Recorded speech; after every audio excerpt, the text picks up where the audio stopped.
Retomando pues con nuestra jornada, continuamos esta jornada presentando el panel Alcances y retos de la política de reparación en Colombia. Los panelistas invitados son Monseñor Francisco Nieto Súa, obispo de San José del Guaviare, el senador de la República, Juan Fernando Cristo. Estamos a la espera del representante Iván Cepeda. Este panel es moderado por César Romero, especialista del Secretariado Nacional de Pastoral Social. Cada panelista contará con 20 minutos para realizar su intervención. Al final se abrirá una sesión de media hora para responder las preguntas de los asistentes.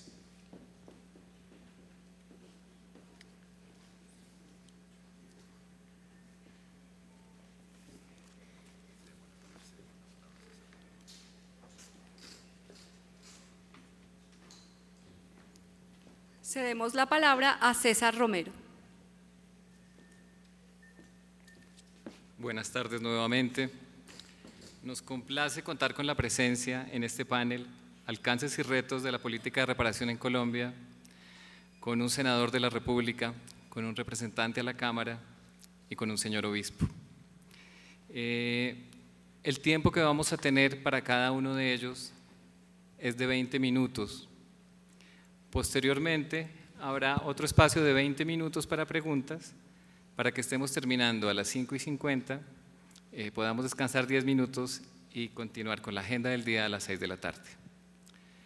Primero vamos a contar con la ponencia del senador Juan Fernando Cristo. El senador Juan Fernando Cristo es abogado de la Universidad de los Andes, ha sido senador por el Partido Liberal desde el año 1998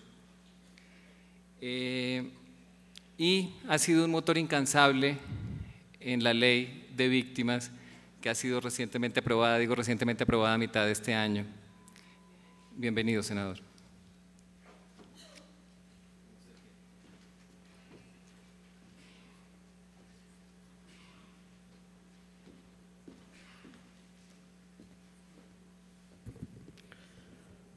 Muy buenas tardes a los compañeros de panel,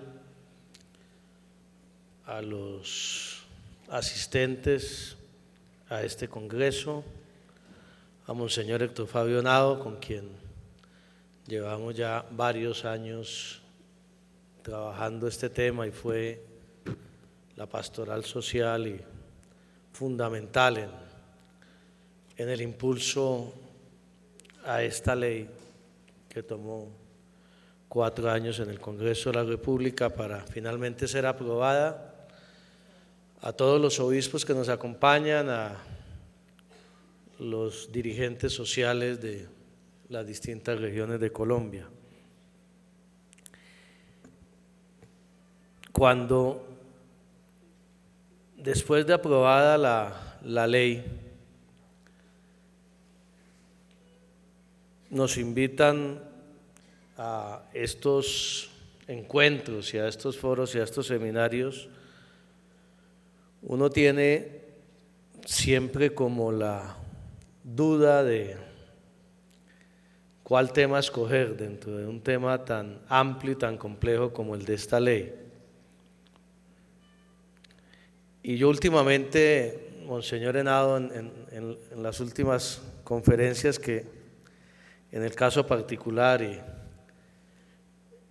gracias a Dios se convirtió como en el tema de la agenda diaria de mis actividades, he resuelto más que hablar del pasado, más que hablar de la ley, más que reflexionar sobre la importancia y la trascendencia que tiene esta ley para la reconciliación, que es el término que nos convoca hoy en este congreso, pensar un poco en el futuro y pensar un poco en cómo se va a reglamentar, cómo se va a implementar esta iniciativa y cómo podría estar este país y la sociedad colombiana dentro de 10 años, cuando se cumpla el término de aplicación de la ley, si somos capaces todos de asegurar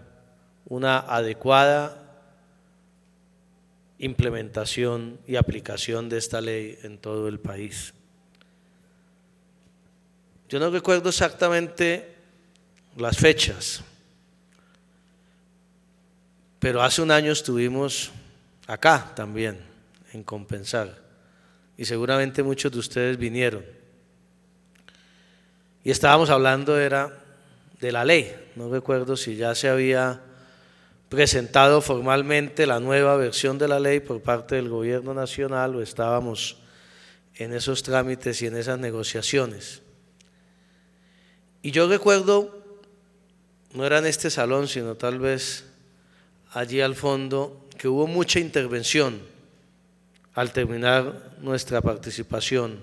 Hubo muchas preguntas, muchos cuestionamientos, muchas dudas y mucha incredulidad, si se puede llamar así, sobre la posibilidad de que saliera adelante una ley de víctimas en el Congreso y una ley de víctimas que cumpliera con los parámetros internacionales, que no discriminara a las víctimas en razón de quién era su victimario, que abarcara los distintos componentes de la reparación integral, es decir, la indemnización, la satisfacción, la rehabilitación, obviamente la restitución, que es fundamental en Colombia, y las garantías de no repetición.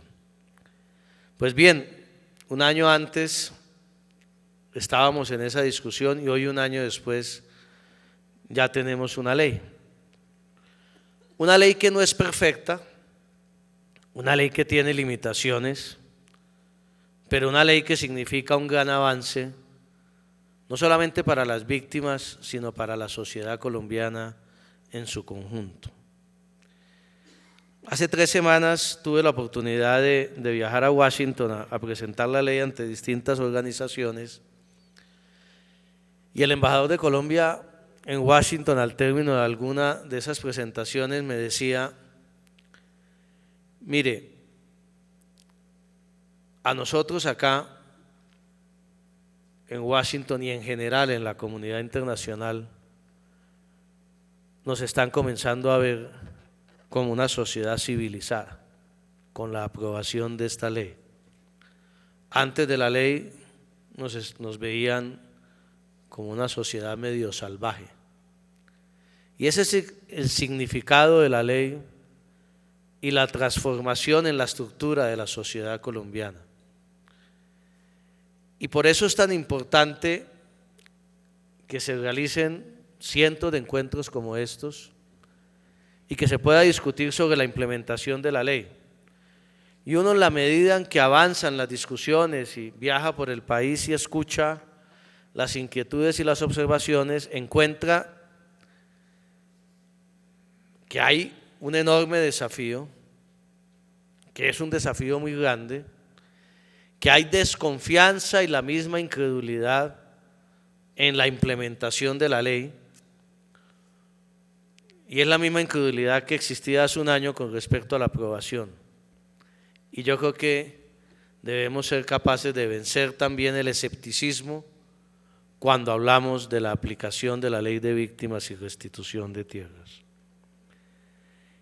Y en ese sentido, yo creo que es muy importante contarles a todos ustedes en qué estamos al día de hoy después de la aprobación de la ley.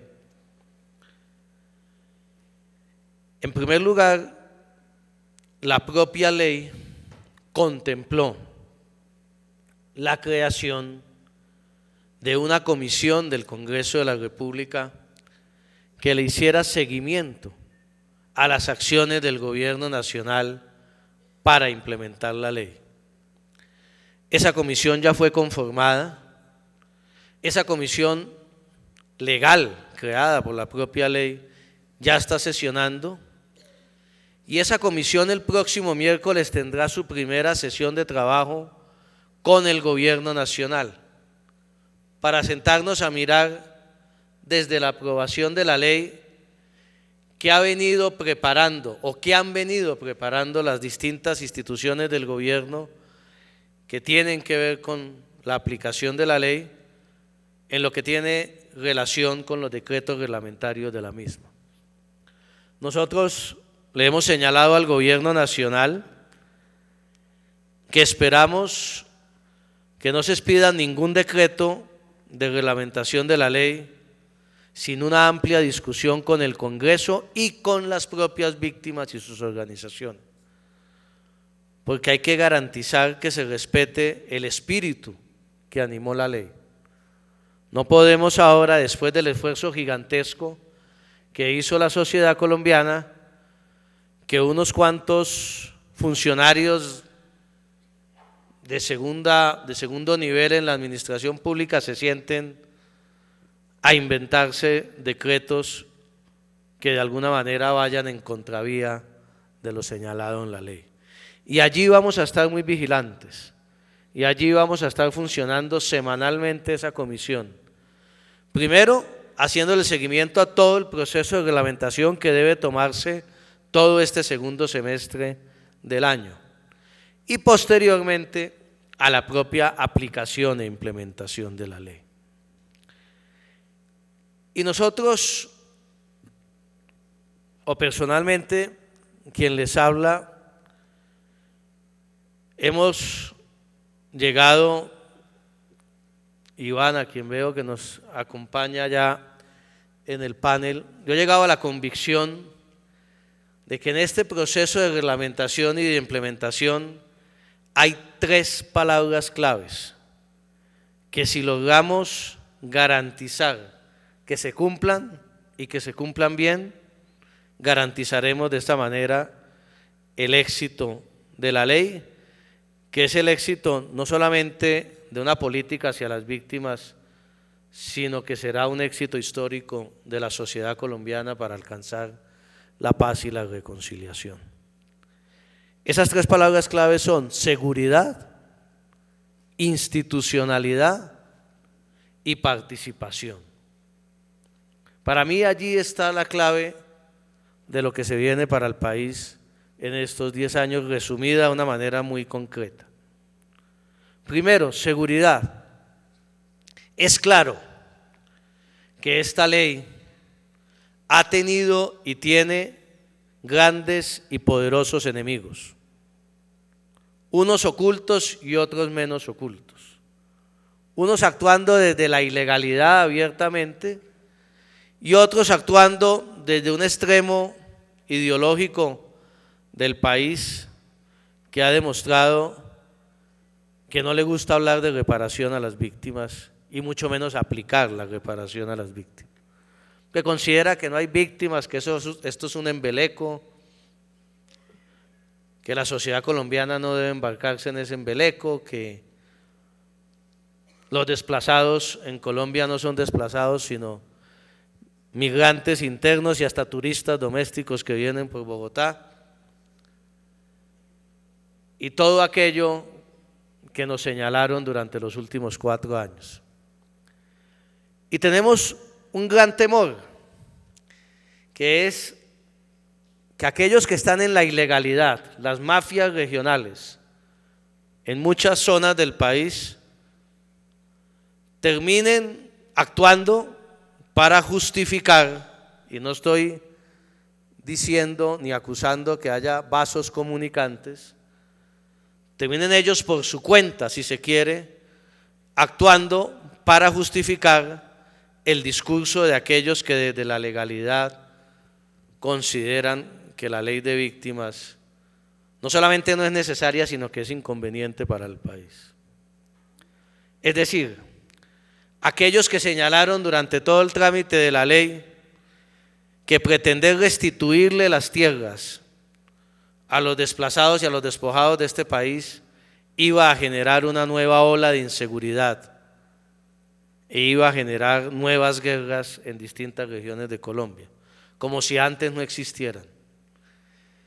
Y entonces debe ser una obsesión del Estado, del gobierno, de la fuerza pública legítima de este país, garantizar la seguridad de las víctimas y de sus líderes durante todo este proceso.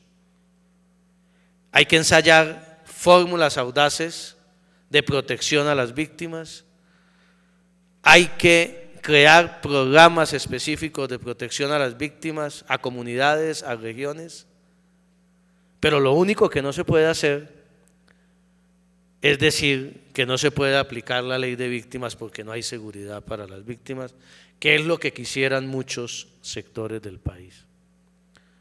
Ese es el primer y gran desafío que tiene la ley y el gobierno que tiene que aplicarla. Y allí se han estado trabajando ideas, iniciativas que seguramente se tendrán que plasmar en decretos reglamentarios de la ley y cambiar, darle un vuelco total al programa de protección de víctimas que tiene hoy el Estado colombiano, porque lo que hay no funciona. Y no nos podemos dar el lujo de que en este proceso caigan 1, 2, 3, 4 o 5 víctimas más en los próximos meses, porque le harían, además de lo que significaría de dolor, le harían un gran daño al impulso de la ley de víctimas. Entonces, seguridad es fundamental. Segundo, institucionalidad. Yo creo que el gran avance de la ley, y aquí me acuerdo que lo discutimos mucho hace un año, cuando muchos comentaban las deficiencias y las limitaciones de acción social para atender a las víctimas y a los desplazados. Uno de los grandes avances de esta ley es que contempla la creación de una nueva institucionalidad del país dedicada única y exclusivamente a la atención y reparación a las víctimas. Eso es fundamental, porque lo que en algún momento se planteó en el proyecto era una ley que contemplaba todas las medidas de reparación y dejábamos el mismo aparato estatal que no ha funcionado en los últimos 10 años para aplicar esa ley. Yo he venido diciendo que en Colombia necesitamos crear un nuevo funcionario público en Colombia, dedicado y especializado en el tema de las víctimas. Somos un país con 4 millones de víctimas, el 10% de la población. Los funcionarios en general, que hoy en día supuestamente están encargados de la atención a las víctimas, no han estado a la altura de sus responsabilidades, o por falta de capacitación, o por falta de sensibilidad, o por anarquía del Estado. Y entonces la ley creó 3 nuevas instituciones públicas. De cómo se conformen esas instituciones, cómo funcionen técnicamente, cómo capacitemos funcionarios dedicados solo a atender a las víctimas, va a depender en buena parte el éxito en la aplicación de la ley. Si arrancamos con unas instituciones politizadas, burocratizadas, con los mismos funcionarios de antes que hacen esperar 5 horas a las víctimas para atenderlas y decirles que tienen que ir por otro papel, con todo lo que conocemos en el país,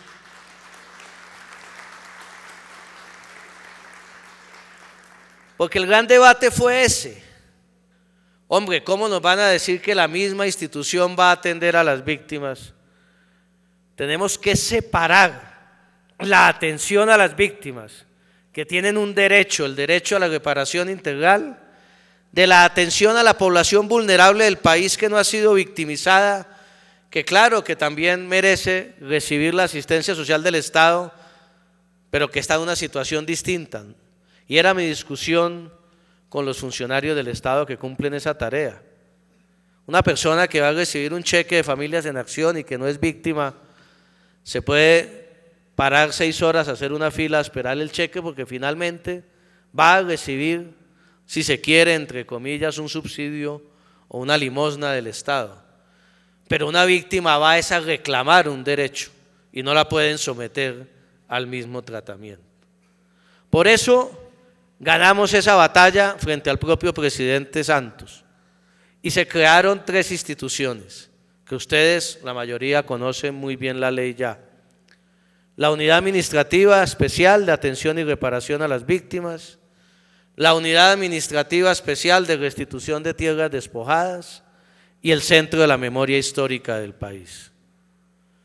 La de tierras despojadas para hacer efectiva una sola medida de reparación, la de la restitución de las tierras, 2 millones de hectáreas o un poco más despojadas, 4 millones de hectáreas abandonadas, más de 650.000 familias en Colombia padeciendo ese calvario. La Unidad Administrativa Especial de Atención y Reparación, que va a llevar el registro único de víctimas, que va a manejar el fondo de reparación a las víctimas y que va a pagar la indemnización administrativa a las víctimas del conflicto en este país. Y el Centro de Memoria Histórica, que va a cumplir una tarea fundamental, que es la reconstrucción de todo lo que veíamos ahora en el video de las pavas y todas las grandes y enormes tragedias que ha sufrido la población colombiana. Si nosotros somos capaces de que esas tres entidades funcionen bien, que se creen y empiecen a funcionar con gente comprometida con las víctimas, con gente que haya trabajado el tema de las víctimas, que entienda que tiene que trabajar para reconocerle un derecho a las víctimas y no darle una limosna a las víctimas, habremos dado un paso gigantesco para los próximos 10 años en el horizonte de la ley. Allí tenemos que tener un cuidado fundamental en la estructura que se cree, en la manera como se cree y obviamente en los funcionarios que también coloquemos a cargo de esas entidades. Ese que llamo yo el de la institucionalidad es un paso fundamental que definiremos en estos 6 meses y que definirá en buena parte el éxito o el fracaso de la aplicación de la ley.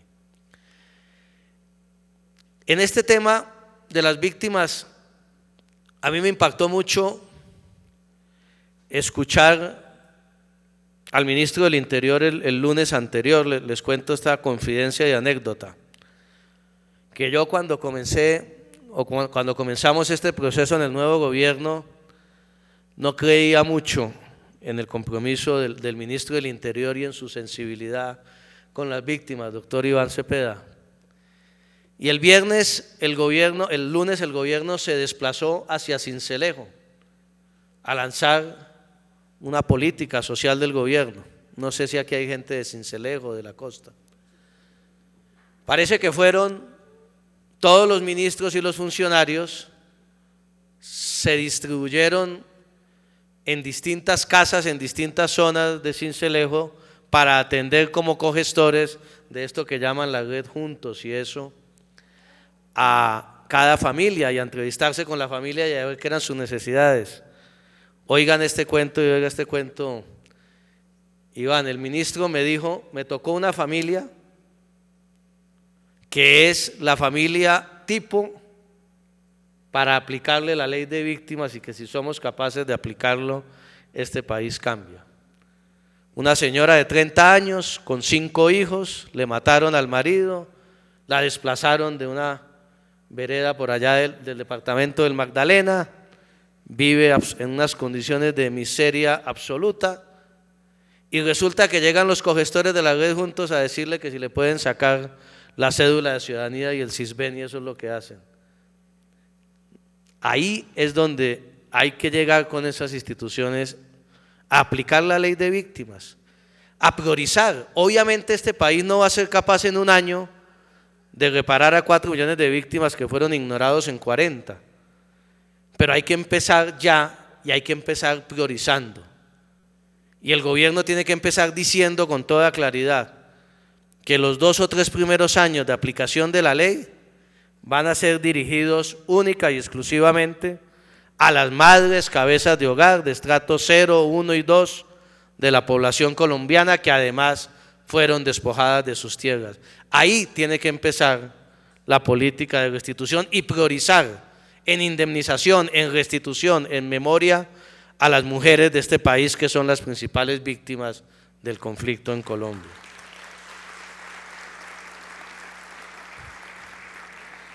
Y finalmente, porque se me acabó el tiempo y eso que traía la versión light de la ley y la presentación, está el tema de la participación de las víctimas, que es fundamental. Mire, yo les digo una cosa, esta ley, si las víctimas no se apropian de la ley, si las víctimas no se adueñan de la ley, si las víctimas no espantan a los abogados y a los avivatos que van a llegar a tratar de hacer su agosto de la ley, y también si las víctimas no rechazan a los funcionarios que seguramente los va a ver en las distintas regiones de Colombia, a los cuales no les interesa para nada que la ley se aplique bien, pues la ley también va a tener problemas. Necesitamos que a la par con el nacimiento de la ley nazcan muchas organizaciones de la sociedad civil, ya las hay, pero tienen que multiplicarse mucho más a lo largo y ancho de Colombia, que se adueñen de la ley, que promuevan la ley, que le informen a la gente y a las víctimas que ahí está la ley y que la ley se tiene y se debe aplicar. El viernes estuvimos con el ministro del Interior y el ministro de Agricultura en un acto simbólico en la ciudad de Cúcuta, entregándole a las víctimas de Norte de Santander y del Catatumbo el primer manual, Monseñor, de funcionamiento de la ley y cómo podían acceder a la ley. Más de 800 víctimas nos acompañaron.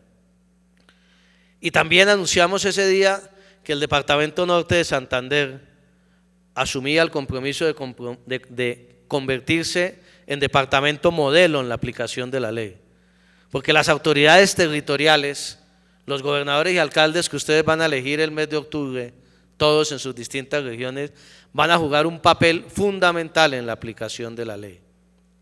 Y allí la sociedad civil y las organizaciones son fundamentales.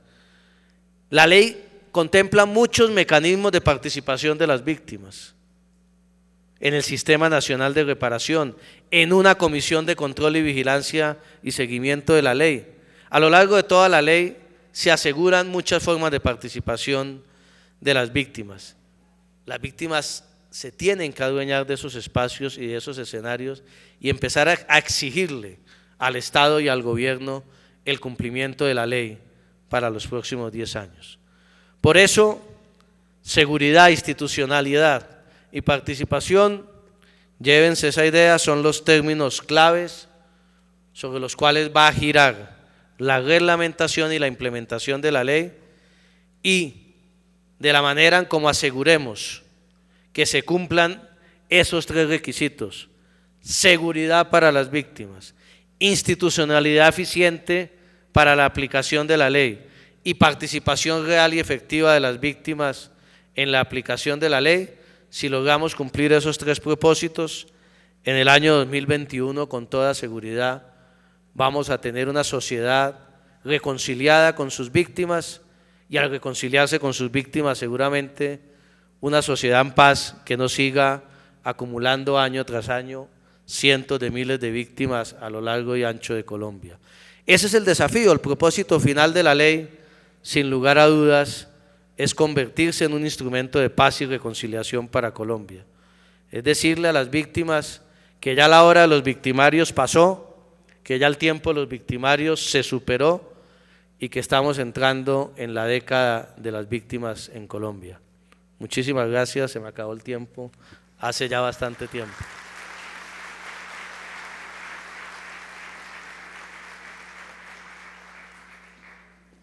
Muchas gracias, senador. Es una lástima que no tengamos más tiempo para escuchar su intervención, que no solo es grata, sino muy ilustrativa.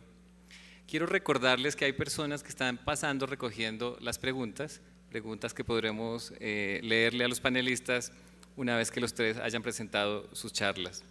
A continuación tenemos al doctor Iván Cepeda. El doctor Iván Cepeda es filósofo, es especialista en Derecho Internacional Humanitario de la Universidad Católica de Lyon en Francia, es defensor de derechos humanos, es representante a la Cámara por el Polo desde el año 2010 y ha sido pieza fundamental en la conformación de Móvice, que es el movimiento de víctimas de Estado.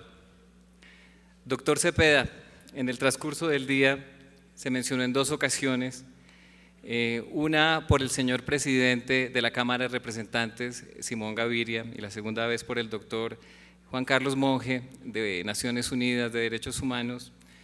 Se mencionó el importante evento que ocurrió ayer y lo cual compartimos a propósito del desagravio, del reconocimiento del Estado colombiano de la corresponsabilidad en el asesinato de su padre, el doctor Manuel Cepeda. Doctor Cepeda, qué gusto tenerlo acá y bienvenido.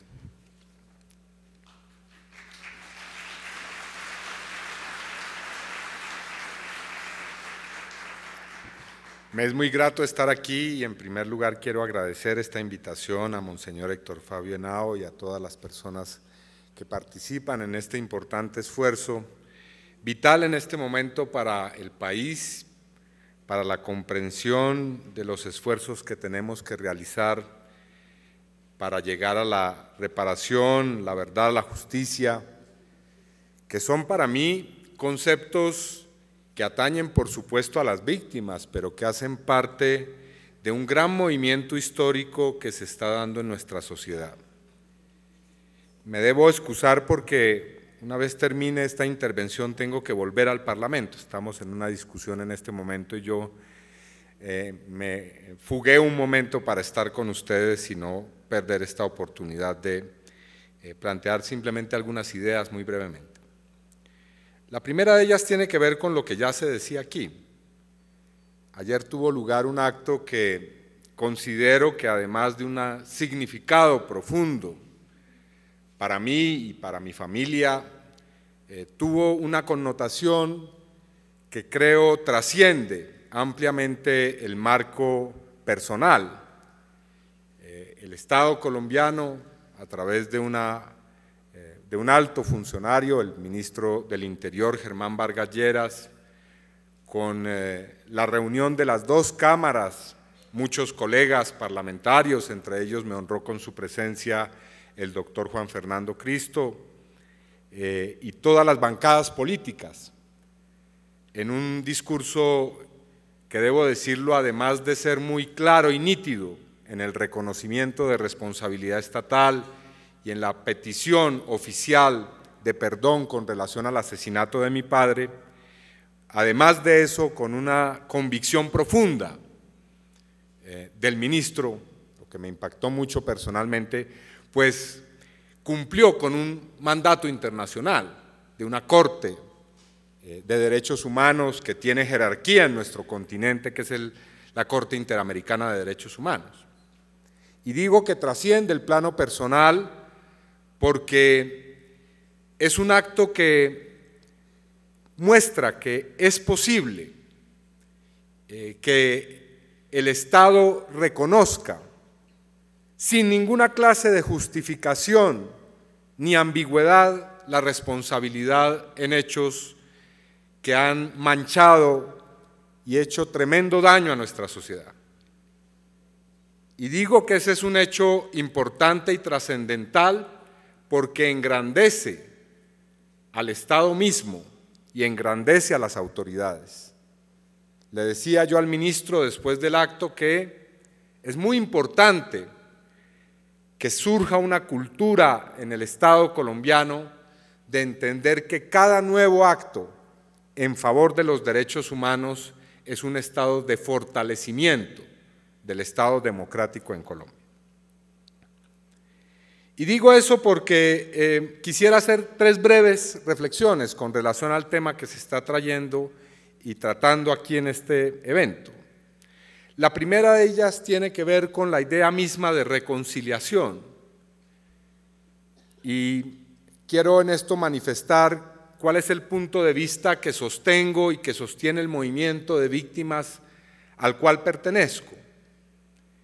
Y es la idea de que la reconciliación, sin lugar a dudas, es un elemento esencial de la vida de una sociedad, pero que tiene su fundamento en un concepto mayor, en un concepto más amplio y definitivo, que es el concepto de democracia.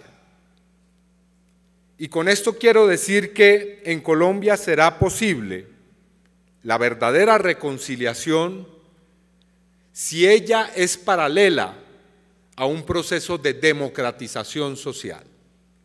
Y eso creo que es importante que las víctimas, las personas que trabajan con ellas, sus organizaciones, no lo pierdan de vista en su labor política y en su labor social y en su labor jurídica y en su labor de fortalecimiento de las organizaciones y del tejido social. Y digo eso porque si el concepto de reconciliación no aparece en el contexto de una verdadera acción democrática, si la reconciliación es simplemente una acción retórica, es ponerle nombre a algo que no es sustancial y que no es verdadero, la reconciliación es vacía y no va a permitir avanzar hacia la paz, hacia la justicia y hacia estadios mucho más civilizados de la sociedad. Y se lo decía ayer al ministro, ese acto que usted ha emprendido y ha realizado con hidalguía es un acto que no es solamente importante porque es un gesto en el que el Estado se reconcilia con una parte de un universo de víctimas, que en este caso son las víctimas de la Unión Patriótica, sino además porque es un acto de reconocimiento de la legitimidad de la oposición política en el Estado colombiano. Es decir, es un acto democrático. Y quiero que esta idea sirva para introducir la segunda. En Colombia no podremos avanzar hacia la reconciliación si no se democratizan los territorios en los que se está realizando todo este proceso. Llámese de restitución de tierras o de reparación o de construcción de posibilidades y oportunidades para las víctimas. Y voy a poner un ejemplo concreto para que se entienda bien de qué estoy hablando. He dedicado mucho tiempo en los últimos años a trabajar con las comunidades de Sucre y de Montes de María. Me alegra ver que hay presentes algunas de ellas en esta sala. Y a la conclusión a la que he llegado es que si allí, en ese departamento y en esa zona, no se produce una depuración muy seria de las instituciones del Estado, si allí no aparece una nueva forma de control territorial que desplace a las formas de control territorial hoy vigentes, que están en manos de redes mafiosas, de redes que están imbricadas con el narcotráfico y con terratenientes que han usurpado las tierras utilizando la violencia, si no se producen esas transformaciones, será muy difícil que las víctimas puedan obtener su derecho a la reparación y a la restitución. Me refiero concretamente, por ejemplo, a la zona de Montes de María. Después de masacres que se cometieron allí, algunas muy conocidas como la del Salado, la de Chengue, la de Macayepo, y otras menos conocidas, porque hay masacres que están en el silencio, aún hoy en día, y que han sido muy importantes. Estuve por allá en un sitio que se llama Las Palmas, cerca de un corregimiento donde primero masacraron a 4 personas y después incendiaron el pueblo produciendo un desplazamiento de 10.000 personas, lo cual ha sido silenciado y no se conoce hoy.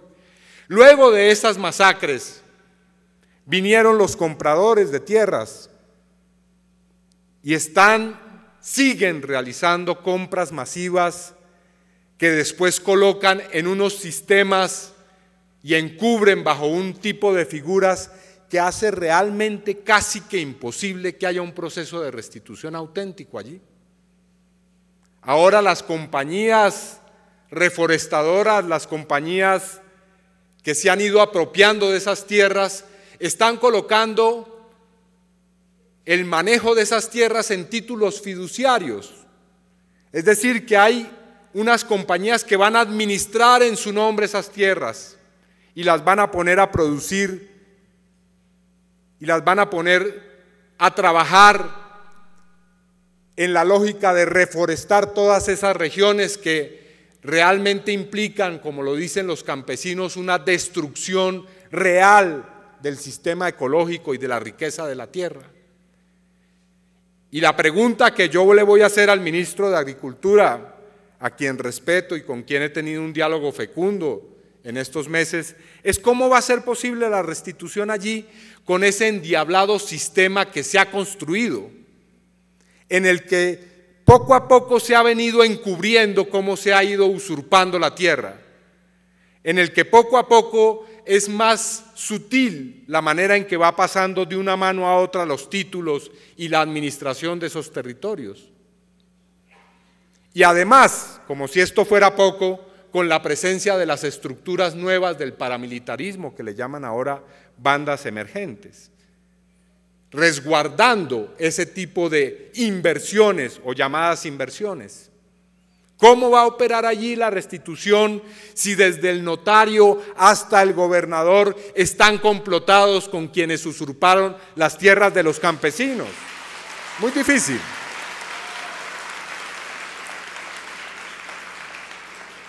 El director de Notariado y Registro hizo un trabajo loable, un estudio sobre ese sistema de usurpación, y determinó que había al menos 14 modelos distintos allí en Montes de María. No me refiero ni al Urabá ni a otras zonas del país, solamente allí, en esas casi que 70.000 hectáreas, 14 modelos distintos para burlar el proceso de restitución, 14 modelos para ir encubriendo quiénes son los verdaderos propietarios, quiénes fueron los que compraron de manera fraudulenta esas tierras.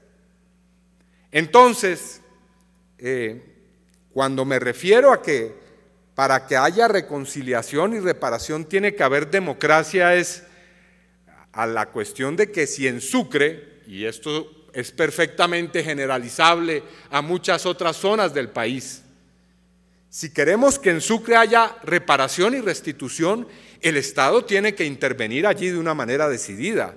No basta de ninguna manera con que nosotros creemos una que otra dependencia y con la buena voluntad de algunos funcionarios, que no los dudo que hay en el Estado colombiano, que quieren que las cosas cambien. Pero allí en esas zonas tiene que haber una intervención decidida y una intervención integral. No me refiero solamente a que se envíen nuevos contingentes del Ejército Nacional y de la Policía, no. Me refiero a que el Estado cambie, a que haya unas elecciones democráticas, a que se supervise la forma en cómo van a ser elegidos en octubre los mandatarios, que ya el senador Cristo nos han dicho aquí cómo van a ser de importantes en este proceso. Me refiero a que a la par de programas de protección muy necesarios, porque tan solo allí en el municipio de San Onofre, en los últimos 12 meses, han asesinado a los 3 más importantes líderes que han luchado por la restitución de tierras. A la par de todo eso tiene que haber una intervención integral. Y esa es una discusión a la que yo invitaría muy cordialmente al gobierno, a las comisiones de Senado y Cámara que están por reglamentar la ley. Hay que rodear la aplicación de la ley de muchísimas garantías. Todas serán insuficientes si no hacen parte de una política integral para que haya verdadera restitución y verdadera reparación de las víctimas. Y el tercer aspecto sobre el que quiero reflexionar es el siguiente. Es muy importante la ley de víctimas. Creo que ha sido una conquista muy difícil, con muchos obstáculos, que al fin ha visto la luz, independientemente de que nosotros tengamos reparos y que vayamos a hacer ante la Corte Constitucional demandas particulares sobre artículos que creemos deben ser fortalecidos muy seriamente. Pero creo que es muy importante que haya una ley de reparación y una ley para las víctimas. Pero no puede esa ley y no pueden los mecanismos de reparación de ninguna manera hacer que las víctimas renuncien a la justicia. La justicia es esencial y es un movimiento que se está dando en nuestra sociedad. las Cortes, la Corte Constitucional, ha hecho un inmenso aporte a los procesos de dignificación de muchas comunidades en Colombia. Ha hecho sentencias que han permitido que el problema del desplazamiento forzado, por ejemplo, se convierta en un tema de sociedad y en un tema de discusión de la sociedad. Ha hecho autos que han permitido visibilizar problemas como aquel de la violencia sexual en medio del conflicto contra las mujeres, que es un tema invisibilizado y supremamente grave que tenemos que entrar a dilucidar, a esclarecer y a buscar responsabilidades para que no vuelva y no siga ocurriendo en Colombia. La Corte Suprema de Justicia, su sala penal, ha hecho sentencias que son históricas, a mi modo de ver, y que por primera vez han demostrado que no hay nadie en nuestra sociedad que esté por fuera del alcance de la ley y de la justicia. E igual los jueces están produciendo decisiones importantes, y la justicia internacional también. Y ante ese gran movimiento que se está dando, surge hoy la idea de reformar la justicia. Es una discusión que va a tener lugar en el Parlamento en los próximos meses. Y yo quiero llamar la atención porque es un tema, en primer lugar, de las víctimas, de que es necesario defender la justicia. Defender la justicia quiere decir defender a los jueces. Bueno, es posible que haya jueces que no actúan con independencia, por supuesto, eso ha ocurrido en nuestra historia y sigue ocurriendo hoy. Pero hay que defender a los jueces que están haciendo procesos que a mi modo de ver son neurálgicos para la sociedad colombiana. No hay que permitir que se debilite la independencia de la justicia. No hay que permitir que se debilite a la Fiscalía General de la Nación. Hay que, por el contrario, si se trata de reformar la justicia, fortalecer la justicia, dotarla de presupuesto, dotar de mayores capacidades y competencias a la Fiscalía General de la Nación. Voy a citar simplemente un ejemplo. Después de un trabajo que hicimos con el ministro Vargas Lleras, se ha logrado determinar la identidad de más de 5.000 personas en un cotejo entre las tarjetas necrodactilares y los archivos de la registraduría. Allí entre esas 5.000 personas puede haber muchísimas personas que han sido desaparecidas por la fuerza. Pero la Fiscalía no cuenta con ningún recurso. Un día le pregunté al doctor Luis González, el director de la Unidad de Justicia y Paz, ¿cuánto tiempo se demora la Fiscalía en exhumar los cadáveres de las fosas comunes que hay detectadas hoy? Me dijo, al paso que vamos, nos iría bien si lo hacemos en 50 años. Entonces me pregunto, ¿cómo se puede dar toda la fortaleza a determinadas instituciones que son muy importantes, no lo niego, en el país, y tampoco a los jueces y fiscales, que son tan necesarios para atender las necesidades de las víctimas? ¿Cómo se puede tener una defensoría del pueblo que se sigue financiando con los recursos de la cooperación internacional? Eso es absurdo. Hay que invertir en las instituciones que pueden garantizarle a las víctimas la justicia.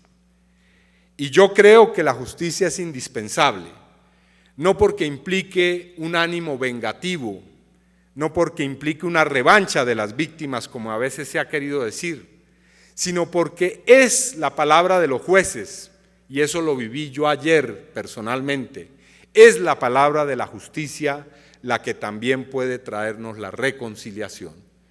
Y por eso creo que, respaldando las tres palabras que ha enunciado aquí el doctor Cristo para fortalecer el proceso de ley de víctimas, las mías serían democracia, justicia y por supuesto también coincido participación y poder para las víctimas en nuestra sociedad como forma de llegar a eso que queremos, la reconciliación en Colombia. Muchas gracias.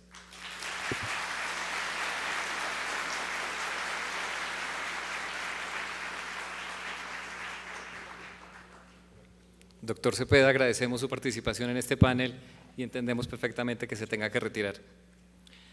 Nuestro tercer panelista es Monseñor Francisco Nieto. Monseñor es licenciado en Historia de la Iglesia de la Pontificia Universidad Gregoriana de Roma. Fue obispo de la Arquidiócesis de Bogotá. Actualmente es obispo de la Diócesis de San José del Guaviare y es miembro de la Comisión Episcopal de Pastoral Social. Siendo obispo auxiliar de la Arquidiócesis de Bogotá, estuvo muy cercano a comunidades y organizaciones víctimas. Bienvenido, Monseñor.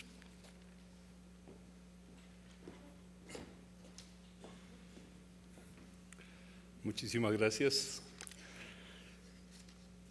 Qué interesante escuchar esta diversidad y pluralidad de opiniones.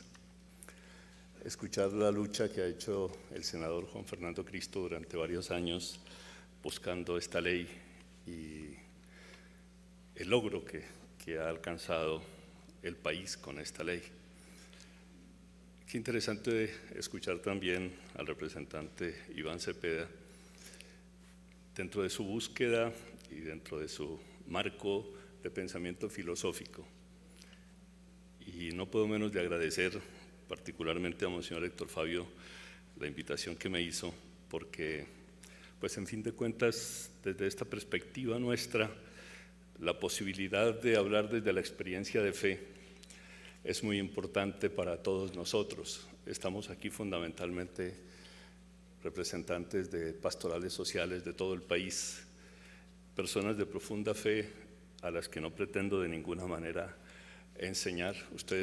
Cualquiera de ustedes desde su experiencia seguramente hubiera podido hacer mejor esta charla, pero lo hago simplemente para hacerles un reconocimiento a ustedes, a todas esas personas de las que he aprendido durante todos estos años de mi ministerio sacerdotal, casi 38 años, y al mismo tiempo expresar de alguna manera algunos elementos que nos permitan continuar en esta profundización en el tema que estamos trabajando, esos alcances y retos de la política de reparación en Colombia, que me parece supremamente importante.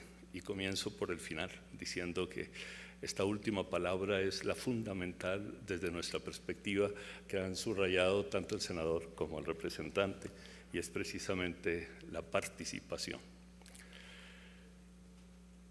Uno de los santos padres, San Juan Crisóstomo, decía de una forma muy hermosa que la justicia sin misericordia no es justicia, sino crueldad. Eso que él afirma me parece que valdría la pena para hacer unas cuantas reflexiones. Como también la misericordia sin justicia se convierte en estupidez. Es fuerte el santo para invitarnos a hacer un equilibrio frente a todo lo que deba significar nuestra participación, siempre dentro de esa perspectiva de fe. El mismo Juan Crisóstomo decía que la condescendencia significa, ante todo, bajar para rehabilitar. Desde esa perspectiva, entonces, yo quisiera invitarles a recordar simplemente qué ha pretendido la Iglesia con la doctrina social. La doctrina social de la Iglesia pertenece, así lo define ella misma, a la comunidad entera. Es desde la comunidad como expresión del modo en que la Iglesia comprende esa sociedad y se confronta con sus estructuras y variaciones. Toda la comunidad eclesial, sacerdotes, religiosos, laicos, todos participamos en la elaboración de esa doctrina social de la Iglesia según la diversidad de tareas, carismas y ministerios. Es una afirmación del Compendio de Doctrina Social de la Iglesia en el número 79. El señor arzobispo de Bogotá, en su exposición en esta mañana, subrayó especialmente desde la perspectiva bíblica, con una exposición sintética y bien interesante, muchos de los temas que pensaba tratar, y por eso va a facilitar el que ustedes me escuchen menos. Permítanme el atrevimiento de expresar que sus conceptos fueron, es un atrevimiento decir, una excelente introducción a unas precisiones que quiero compartir con ustedes. Sabemos todos que el ser humano dentro de su realidad, en todos los pensamientos, filosofías, en todas las culturas.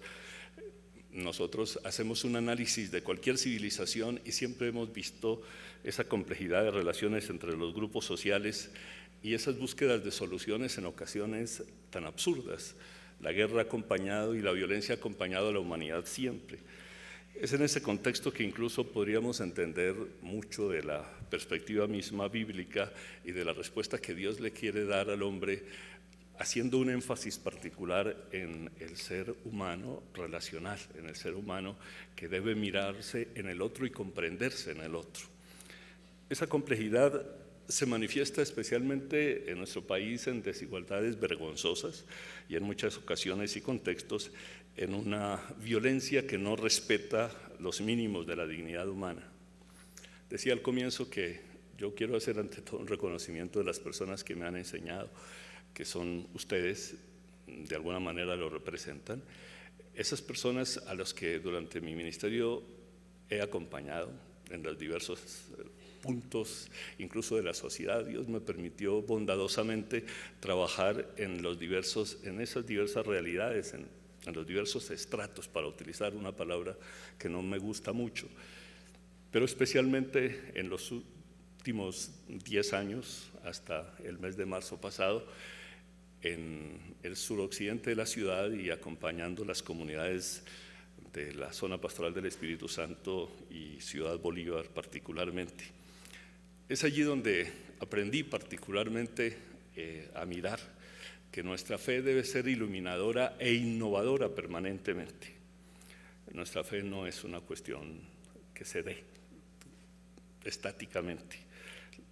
Y por eso, desde esa perspectiva, con algunos de los grupos elaborando objetivos allí en esas comunidades, hablábamos especialmente que en la sencillez de nuestro trabajo, especialmente la acogida, la orientación también científica, psicosocial de las personas, la orientación espiritual que a veces no se reconoce y que integra profundamente a las personas, es nuestro trabajo. Ahí nosotros contribuimos a dignificar la vida y por supuesto también a proyectar de alguna forma una autosostenibilidad de las personas, porque es importante, estamos en este mundo y las personas necesitan de su trabajo, necesitan de un contexto concreto en la línea de la vivienda y en la proyección hacia el futuro de la educación, de la salud, etcétera. El Papa Juan Pablo II pues hizo muchos énfasis y recordaba mucho, especialmente, por eso su nombre, a los dos grandes papas antecesores de él, a Juan XXIII y a Paulo VI. Y me parece que de una manera hermosa en la Pacem in Terris nos invita especialmente a que recordemos los cristianos nuestro compromiso también. El señor arzobispo decía que no nos dejemos relegar a las sacristías. Nosotros tenemos una participación, tenemos que tenerla en los espacios de la economía, de la cultura, de la política, por supuesto desde una perspectiva muy particular, convencidos que todo eso ayuda al perfeccionamiento del ser humano. Me permito subrayar ese compromiso y valorar las experiencias que se hacen. Cito un elemento que me llamó muchísimo la atención al conocerlo, como apenas cuando entré a participar hace menos de 3 años en el episcopado por pura bondad de Dios, y fue precisamente el conocer la experiencia de la provincia de Medellín cuando invita a senadores, a representantes, a diálogos muy particulares para confrontar su pensamiento y confrontarlos también con la perspectiva de fe, porque la mayoría de nuestro pueblo colombiano es creyente, pero pareciera que su fe no hace presencia muchas veces y quizás se debe a nuestra irresponsabilidad de no exigir y de no dialogar un poco más con ellos. Los que hacen las leyes también necesitan de una realidad de profunda espiritualidad para poder iluminar en esa sabiduría humana ayudada por esta reflexión cristiana para que legislen mejor para nuestro país. La riquísima doctrina de los pontífices, especialmente de los dos últimos en este campo social, pues nos llevaría mucho tiempo para subrayarlo acá. Solo pretendo decirles a ustedes que especialmente este regalo de los pontífices en el Beato Juan Pablo II y en la grandeza de pensamiento del Papa Benedicto XVI, nos permite a nosotros comprender muchísimo mejor todo lo que desde esta perspectiva es necesario que nosotros profundicemos. La reparación integral es un concepto profundamente bíblico. Hay muchas cosas que realmente a veces nosotros como que redescubrimos y en nuestra meditación y en nuestra oración volvemos a mirar como una exigencia particular que el Señor nos hace para decirnos en el fondo, ¿por qué te has olvidado de este punto? ¿No? Por eso ese compromiso de los creyentes tiene que hacer especialmente, digámoslo en esa palabra, en una relectura permanente de un mundo en el que al que nosotros nos tocó afrontar, en las realidades que necesariamente nosotros tenemos que ofrecer una perspectiva. Partimos especialmente de esa seguridad que nuestra fe se construye en la relación con Jesucristo. Eso pues es absolutamente evidente. Ese Dios y hombre verdadero no puedo pretender ser cristiano sin una relación cada vez más profunda con la persona de Jesús. Ese ha sido el querer divino.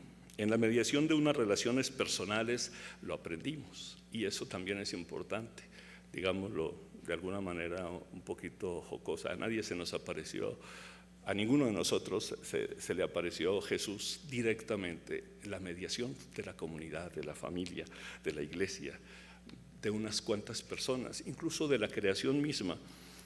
Y permítanme expresarlo de esta forma en este momento. Fortalecido, por decirlo de alguna manera, la grandeza de esa creación, en la admiración de esa creación, ahora en San José del Guaviare, en esa Amazonía. Desafortunadamente, tengo que decirlo también, en una realidad depredadora de muchos y ya de alguna forma también con toda la problemática frente a lo que significa nuestra tierra y a los abusos que se hacen a las multinacionales y a los grandes capitales que se olvidan un poco de nuestros pueblos indígenas y de las personas en un sitio que fue centro de dificultades y sigue siendo camino de reconciliación, pero todavía en guerra, hay que decirlo con claridad, porque realmente en estos sectores todavía hay mucha violencia camuflada. Una paz que lo he dicho en distintos escenarios, una paz construida, necesaria quizás, me pregunto, con una fuerza tan grande. El Guaviare son 52.500 kilómetros cuadrados, la población pues realmente apenas llega a los 100.000, lo que quiere decir es que tenemos 2 habitantes por kilómetro cuadrado y tenemos en fuerzas especiales, policía, ejército, todo eso, cerca de 6.000 hombres. Entonces, ustedes pueden entender que es una paz realmente que se está construyendo apenas. ¿Cómo se está construyendo? Es donde nosotros los cristianos tenemos que entrar a participar.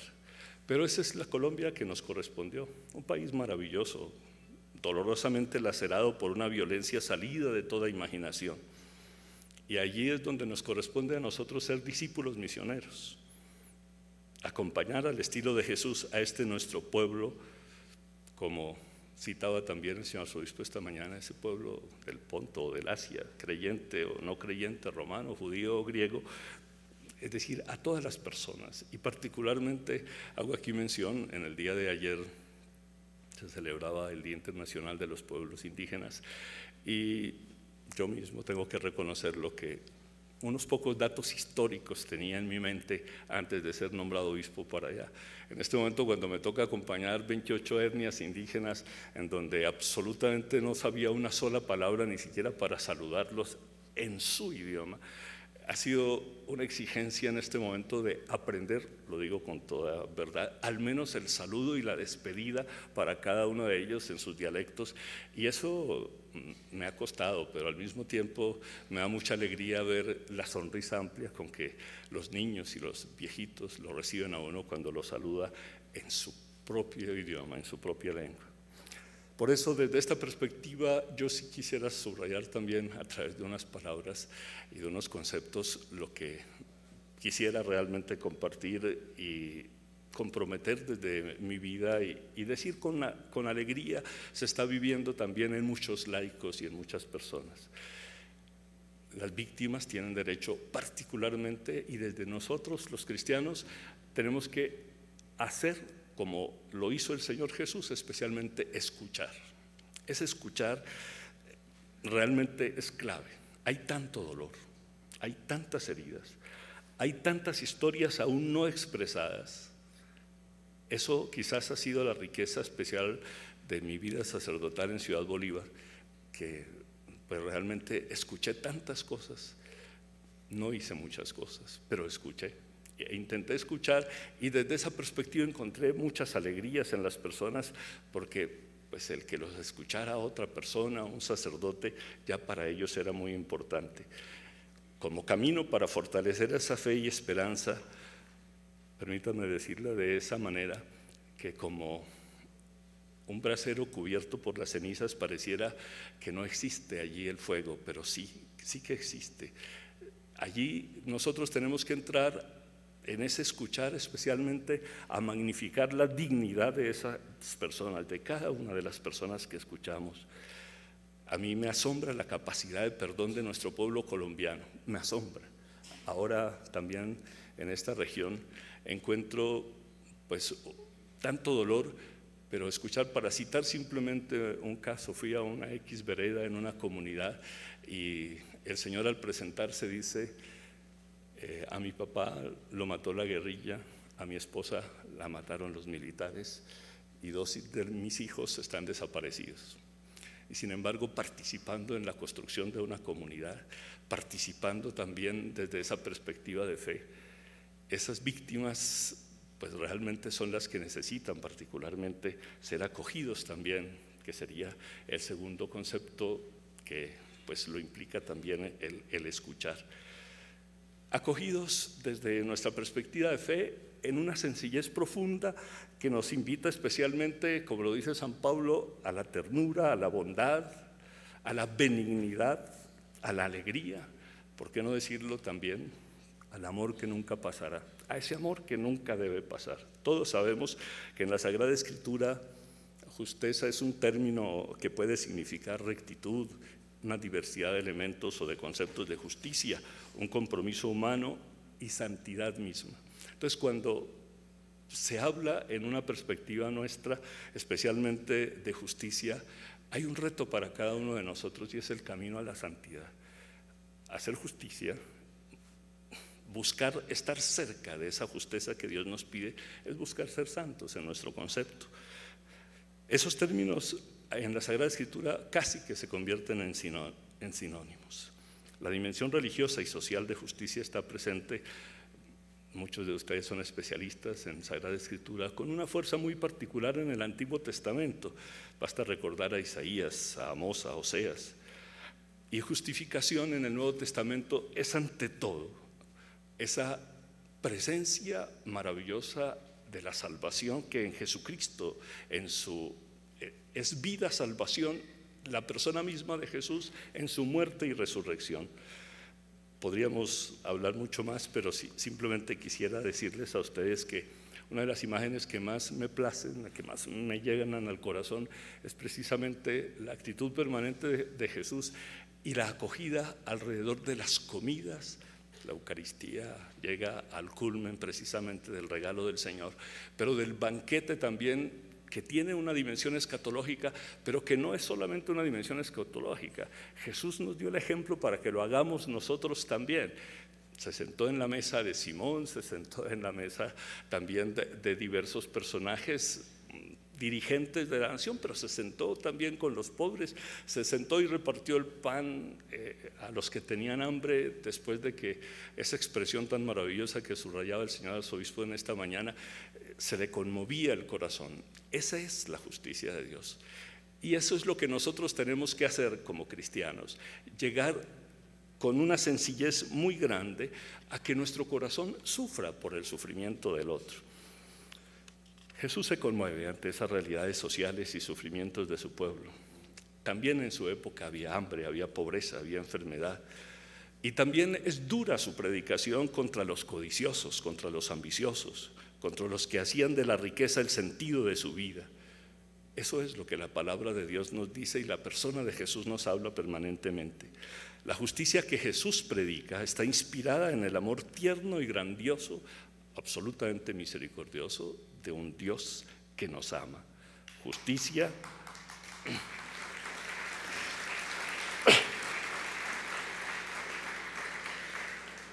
En Jesús nosotros tenemos que aprender esa compasión. La interiorización de la justicia nos debe llevar a la práctica valerosa también de la misma. Acordémonos que no hay seguimiento de Cristo excluyendo la cruz. Eso lo tenemos que aceptar y tenemos que pedirle la gracia a Dios mismo para que realmente aceptemos la cruz. A veces nosotros queremos solo Pascua. En San Marcos, el reino y toda curación está dentro de ese concepto de recuperación de la dignidad de las personas. Leyendo alguna reflexión del cardenal Martini me llamó muchísimo la atención esa insistencia precisamente que hace él de esa necesidad de recuperación de la dignidad de las personas que el evangelista San Marcos trata a través de su enseñanza. El que quiera ser el primero, lo sabemos todos, sea el servidor de todos. En Mateo, justicia y reino de Dios están en estrecha vinculación. Solo hasta a partir del Sermón de la Montaña. Bienaventurados quienes, los pobres, bienaventurados, etc. Y si queremos avanzar con Lucas, las mismas bienaventuranzas él las enmarca más dentro de esa perspectiva también de los pobres. Las parábolas del buen samaritano, etcétera, que nos permite a nosotros espiritualmente hacer el camino de lo que tenemos que hacer. A veces, y lo digo con profundo respeto de los especialistas, a veces como que le ponemos más énfasis a la técnica que a la espiritualidad. Y a veces como que también nosotros nos quedamos en una espiritualidad olvidándonos de ese compromiso real. Y es en ese compromiso real que manifestamos la espiritualidad. Justicia, paz, solidaridad, fraternidad, comunión. Esos son dones de Dios que nos sigue ofreciendo y que son esenciales para poder decir que somos discípulos de Jesús. La escucha, la acogida, el verdadero compromiso por la justicia exigen en el presente y en el futuro inmediato ese compromiso especial en la educación de nuestros niños y jóvenes. Y aquí también quisiera subrayar especialmente esto, y aprovecho la presencia del senador Cristo, porque me parece que ahí también, no sé, desde alguna perspectiva alcanzo a sentir como una falla un poquito en algunas de las leyes, el énfasis en el trabajo con los niños y con los jóvenes en unas realidades contrastantes y tan diferentes que están viviendo ellos, por esas realidades de violencia que les tocó vivir a los jóvenes. Quizás los niños no alcanzan a percibir muchas cosas, y la reconstrucción de un país, y nosotros los creyentes tenemos que especialmente en ese campo trabajar. No puedo menos de agradecer a Dios el testimonio de tantos misioneros, laicos, de religiosos, sacerdotes y hermanos obispos que me dan testimonio de su entrega en muchos años por allá en esos territorios difíciles, desde los que ahora realmente experimento esa grandeza de Dios. Pero hay realidades también que hay que ponerles un poquito más de atención. Acordémonos que los más vulnerables son objeto del mayor amor del Señor. Y yo quisiera subrayar esto porque hay muchas personas, especialmente como producto de la violencia, con todo tipo de discapacidades. Uno de los trabajos especiales, con ayuda incluso de algún organismo internacional que hicimos en Ciudad Bolívar, fue precisamente implementar algunos aspectos para atender personas en discapacidad. Es impresionante, pero no solamente por las bombas o por las cosas por el estilo o por las minas, sino porque las mamás, especialmente durante su embarazo, tuvieron algún problema muy serio, y estableciendo con los médicos y con los responsables de ese estudio, vimos que la gran cantidad de discapacidad la generó precisamente todo tipo de violencias en nuestro país. Muchísimas gracias, y quiero de verdad agradecer.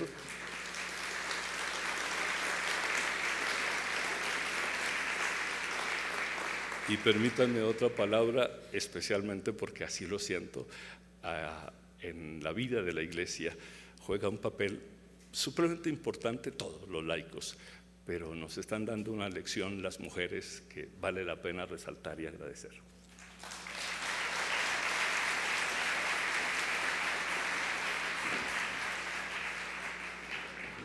Muchas gracias, Monseñor. Queremos también darles gracias a todos ustedes por la activa participación en las preguntas. Hemos recibido más de 200 preguntas. Tenemos unos colaboradores que están haciendo su mejor esfuerzo para agruparlas de tal manera que se queden la mayor parte de ellas representadas. Primero vamos a leer las preguntas para el senador Cristo y después para Monseñor Francisco. No hay tiempo para hacer una síntesis sobre lo que han dicho y creo que no es necesario porque han sido lo suficientemente claros. Solo quería resaltar 3 palabras que dice, que nos ha puesto 3 elementos del senador, que son seguridad, institucionalidad y participación. Estos elementos son retos fundamentales para la reglamentación y para la aplicación posterior de la ley. El doctor Cepeda agregaba el tema de la justicia.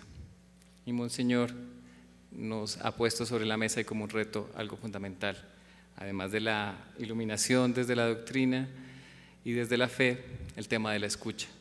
Nosotros como cristianos estamos llamados a aplicar en nuestro encuentro con todas las personas y especialmente con las víctimas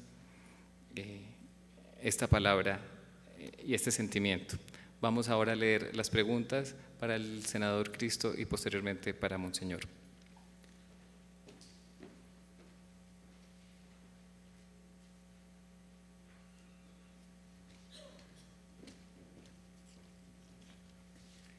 La Superintendencia de Notariado y Registro está investigando sobre formas de despojo y hace unos meses sacó un informe sobre el despojo de 37.000 hectáreas en Montes de María. En esta modalidad de despojo es evidente la complicidad de funcionarios públicos. ¿Qué medidas se han tomado respecto a este tipo de despojo? ¿Qué sucederá con estas tierras aparentemente adjudicadas de forma legal? Siguiente pregunta. ¿Cómo evitar que la ley de víctimas sea utilizada por aquellos que despojaron la tierra para legitimar el despojo, es decir, para que la propiedad quede formalmente en cabeza suya? Siguiente pregunta. ¿Qué hacer si hay una ley de víctimas, pero a las comunidades las siguen desplazando, ahora con megaproyectos minoenergéticos, en diferentes zonas del país? ¿Se continúa desplazando en miras de? Siguiente pregunta. ¿De qué manera la ley de víctimas le da solución a las víctimas de desaparición forzada en la recuperación de los restos de los familiares? ¿Y qué se ha hecho en Casanare debido a que existe un municipio con el mayor número de desaparición forzada per cápita en Colombia? Y última pregunta, ¿qué medidas adoptarán para que las víctimas puedan confiar en esa institucionalidad que no esté permeada por miembros de grupos ilegales?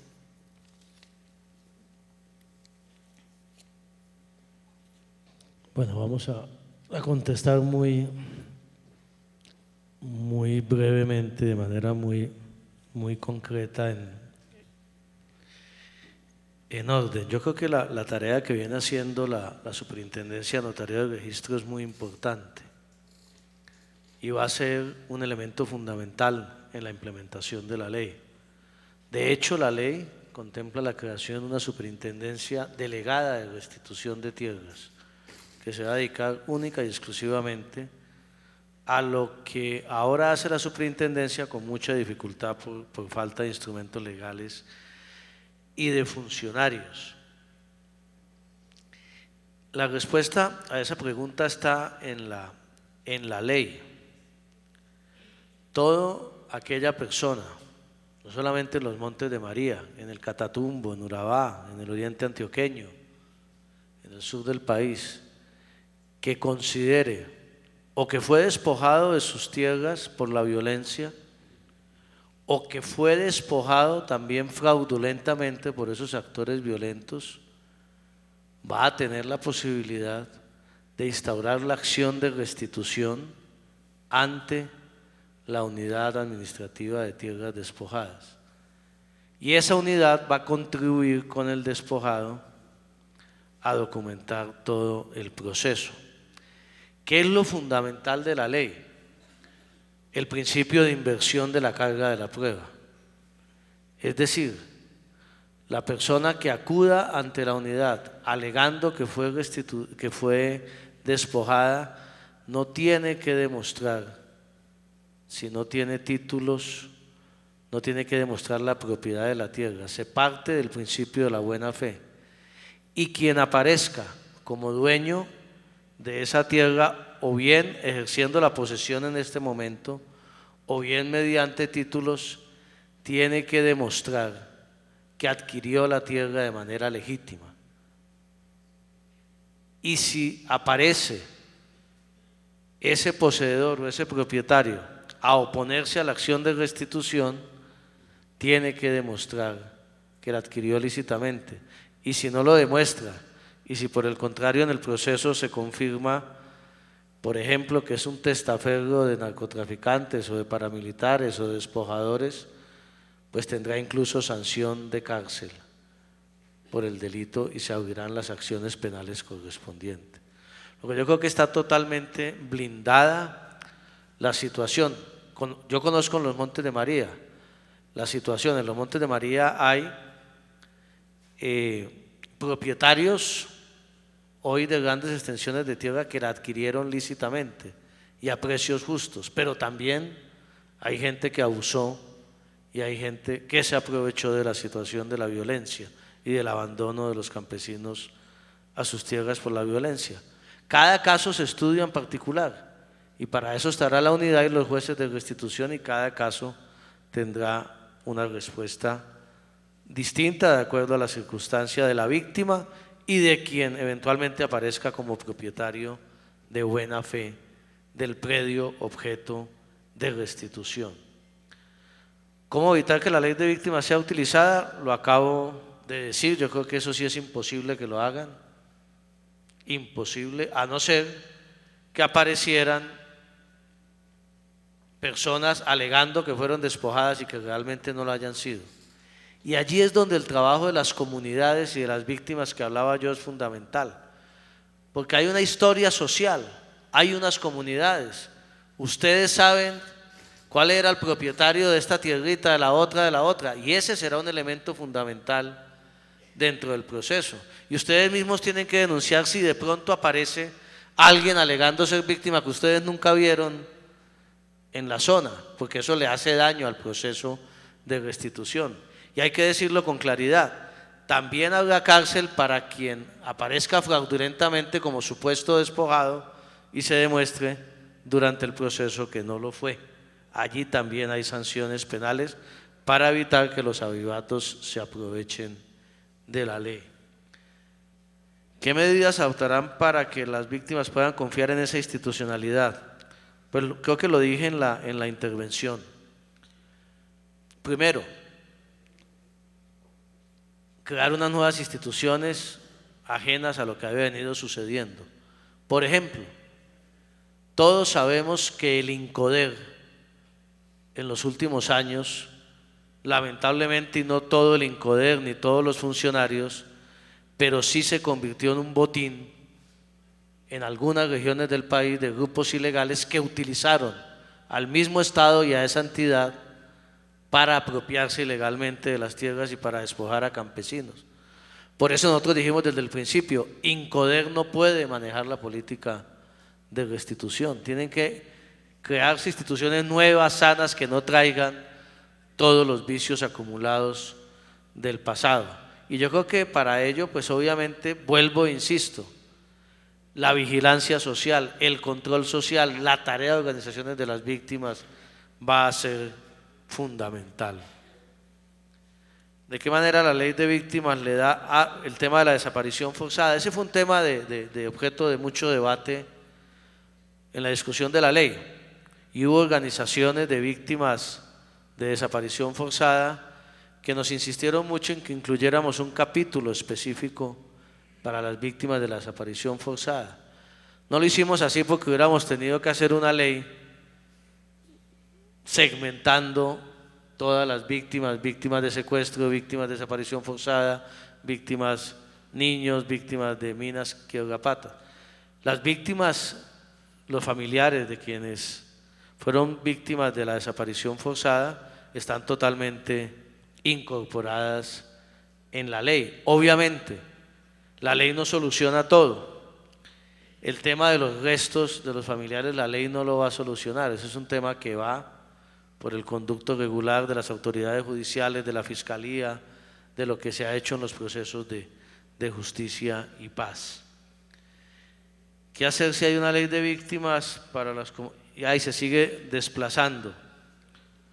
Pues ese fue el gran debate, además de la ley, uno de los debates conceptuales fundamentales, y era el debate de cómo hacer una ley de reparación a las víctimas aún en medio del conflicto. Incluso quienes eran enemigos de la ley, porque no consideran que en Colombia haya 4 millones de víctimas, porque no consideran que en Colombia hay 650.000 desplazados, que eso es fábula. Ese era uno de los argumentos, porque todas las leyes de justicia transicional y de reparación que se han hecho en el mundo entero, se han hecho o al terminar un conflicto para consolidar la paz, o al terminar un régimen dictatorial para hacer la transición a la democracia. Y no estamos en ninguna de las dos situaciones en el país. Entonces muchos decían, ¿cómo hacer una ley para reparar a las víctimas si estamos en medio del conflicto y si seguimos generando víctimas? Y es cierto, es una situación muy particular, pero lo peor que podría hacer la sociedad colombiana es sentarse a esperar a ver cuándo va a terminar el conflicto, seguir acumulando víctimas sin hacer un esfuerzo para comenzar un proceso de reparación que sin duda alguna nos tomará muchos años, seguramente incluso más de los 10 años que tiene contemplada la ley, pero hay que comenzar a hacerlo, y seguramente durante estos años continuaremos viendo desplazamiento, habrá más víctimas de secuestro, habrá más víctimas de asesinatos, de violaciones a las normas del DIH, pero obviamente tenemos que comenzar a reparar a las víctimas del pasado en Colombia. Muchísimas gracias, y yo también me voy a excusar porque tengo que retirarme, disculpa. No, pero espero a Monseñor un par de... Muchas gracias. Gracias, senador. Pues yo podría resumir más o menos las preguntas. Para mí van en la misma línea, es decir, cosas concretas me piden que opine frente a la ley de víctimas y frente a esta realidad que vivimos en el país. Yo diría que pues realmente empezamos a sentir que hechos como este Congreso son los que nosotros debemos replicar en nuestras diócesis, en nuestras comunidades, quizás no con toda esta dimensión tan importante, pero desde acá nos están enseñando a que es importante conocer la ley. Senador, ¿cómo es importante realmente el que desde el gobierno lo que ustedes hicieron en Cúcuta lo repliquen en todas partes, precisamente para que la gente conozca? Y esa sí es labor de nosotros los creyentes, de verdad hacer conocer, porque yo tengo la experiencia en Ciudad Bolívar de que muchísimas personas en el desplazamiento forzado no sabían sus derechos, y los trabajadores sociales y las comunidades y las religiosas les dimos algunas instrucciones precisamente en esa línea para que pudieran orientar a las personas y reclamar sus derechos. A mí me parece que eso es fundamental en un trabajo, ese sentido de la participación desde esta perspectiva que han subrayado los dos ponentes. Me parece que es para nosotros en donde especialmente tenemos que trabajar, y una participación que nos debe llevar también a exigirles a las personas que en el Senado o donde sea van a reglamentar esas leyes, pues para que realmente escuchen nuestros puntos de vista, diría mejor, escuchen los puntos de las víctimas, los puntos de vista de las víctimas, porque son ellos los que realmente tienen que colocar de alguna forma esos criterios para esa reglamentación. Es allí donde debemos participar. Eso nos cuesta y no estamos tan acostumbrados, y a veces tenemos miedos, pero quitemos los miedos, porque realmente es allí en donde el Señor nos nos está invitando en concreto a manifestar esa fe y esa capacidad de escucha, que no es para quedarnos escuchando, es para que realmente se escucha, busquemos que se haga efectiva esa presencia. Y finalmente también hacer una afirmación de esperanza.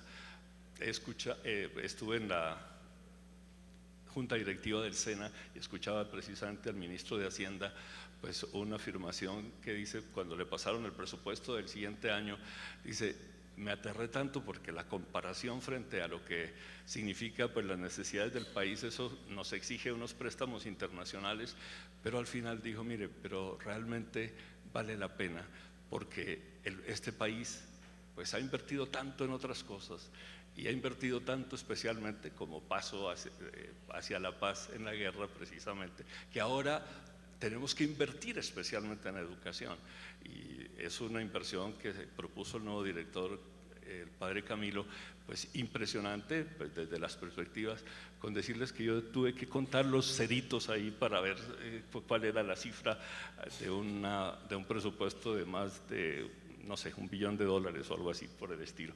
Realmente es interesante esos espacios que se están creando, y entonces desde todas nuestras regiones exigirles a los senadores, a los representantes, a las personas, para que hagan oír su voz, y desde esa perspectiva técnica y tecnológica del SENA, que tiene tanta validez y tanta presencia en el país, vayamos construyendo también. Y vuelvo a insistir en lo que decía al final, la educación. Yo digo con tristeza que mi departamento allá en el Guaviare está en el segundo peor lugar en el ICFES. Eso significa todo el contexto social que no permite realmente mucho más, no sé, profesores o qué está sucediendo. Hasta ahora estoy conociendo, son menos de 5 meses que estoy allí, pero la verdad es que hay cosas y datos en todas las regiones difíciles de entender, así como la del Guaviare, seguramente en otras, pero nosotros los cristianos, nosotros desde la fe, y digo nosotros porque somos todos, no esperemos únicamente pronunciamientos tal vez maravillosos de provinciales y de obispos y de cosas por el estilo. Nosotros desde la base empecemos a construir y a exigir a quienes les podemos exigir. Yo estoy seguro que esa también es una labor que se está despertando en nuestro país. Antes un senador, y excúseme, senador Cristo, era inaccesible. Pues realmente era impresionante. Únicamente hablaba con los amigos a los que debía hablar. Y ahora realmente encontramos otra dimensión afortunada de cercanía, y tenemos todo el derecho. Nosotros somos los elegimos, es para que construya con nosotros, por supuesto, un país mejor. Y los cristianos en la política tenemos una tarea. Juan 23 en la Pacem in Terris, hay que volver a leerla, y el Papa, ahora no quise extenderme sobre ese tema, insiste muchísimo en esa realidad, precisamente una verdad que se construye, o mejor una justicia y una verdad en donde todos nosotros, especialmente en el campo político y económico, debemos tener una palabra, desde nuestra ignorancia quizás, pero poco a poco ir conociendo mejor y exigiendo a quienes saben y exigiendo a quienes deben hacer las leyes y las orientaciones de un país.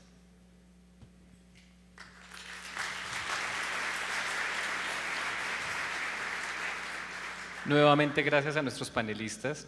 Le pedimos nuevamente disculpas a las personas que entregaron preguntas y no se sintieron representados en las que leímos. Con esto damos final a este panel, pero no a la jornada del día de hoy.